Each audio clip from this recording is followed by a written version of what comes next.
When you don't eat enough carbohydrates, you force your body to burn more fat. However, this rise in fat burning is often misconstrued as a greater rate of net fat mass reduction on the body. But that ignores the fact that on a ketogenic diet, your fat intake shoots up as well. The question is, what happens to your overall body fat balance? You can't empty a tub by widening the drain if you're cranking up the faucet at the same time. Low-carb advocates had a theory, though, the so-called carbohydrate insulin model of obesity. Proponents of low-carb diets, whether a ketogenic diet or more relaxed form of carbohydrate restriction, suggested that the decreased insulin secretion would lead to less fat storage, and so even if you were eating more fat, less of it would stick to your frame. So we'd be burning more and storing less, the perfect combination for fat loss, or so the theory went. To their credit, instead of just speculating about it, they decided to put it to the test.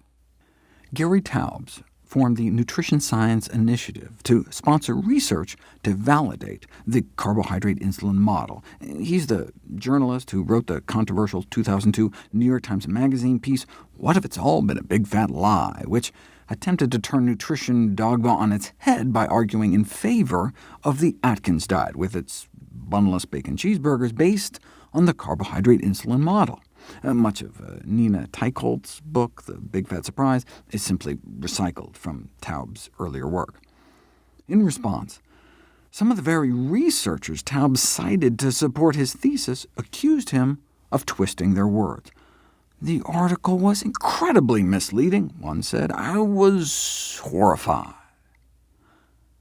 He took this weird little idea and blew it up, and people believed him," said another. "What a disaster." It doesn't matter what people say, though. All that matters is the science.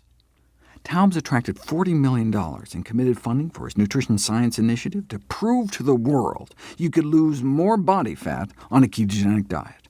They contracted noted NIH researcher Kevin Hall to perform the study. 17 overweight men were effectively locked in what's called a metabolic ward for 2 months to allow researchers total control over their diets. For the first month, they were placed on a typical high-carbohydrate diet, 50% carbohydrate, 35% fat, 15% protein.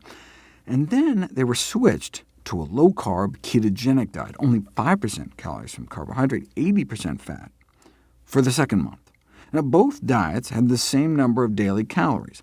So if a calorie is a calorie when it comes to weight loss, then there should be no difference in body fat loss on the regular diet versus the ketogenic diet.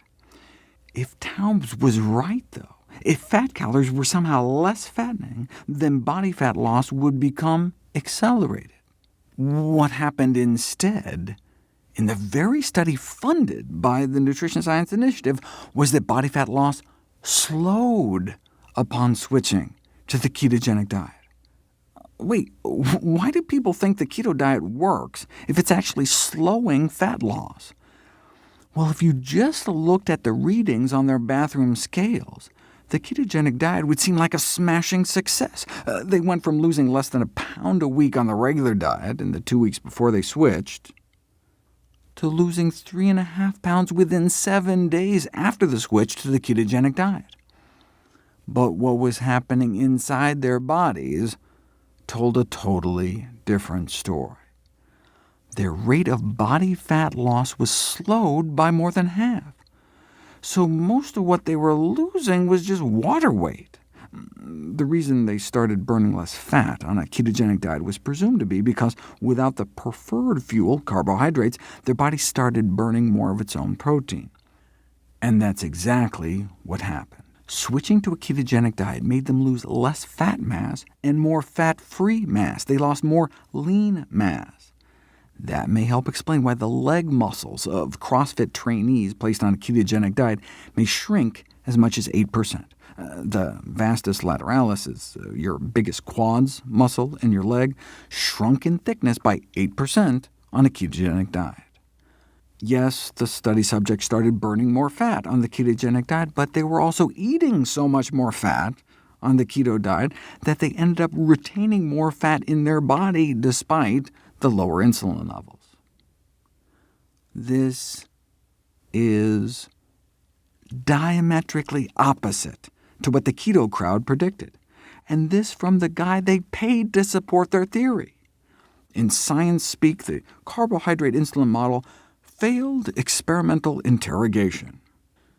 In light of this experimental falsification of the low-carb theory, the Nutrition Science Initiative effectively collapsed.